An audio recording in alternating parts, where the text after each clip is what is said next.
Today I'll show you how to change or fix FIFA 18 graphics settings on PC even if the in-game menu doesn't show all options.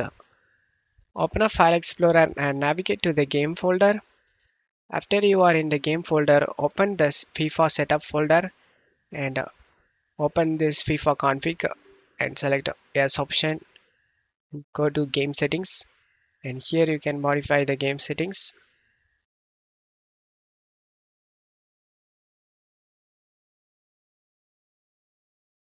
Then click on OK and select the exit option and it will be saved.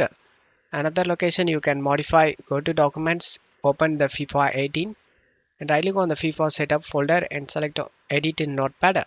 Here you can modify these values if you want and then select file and select save option and it's gonna be saved.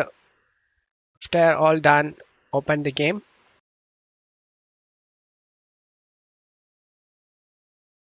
Now you can enjoy the game with your preferred settings. I hope this video helped you. Don't forget to leave a like and subscribe. Thank you.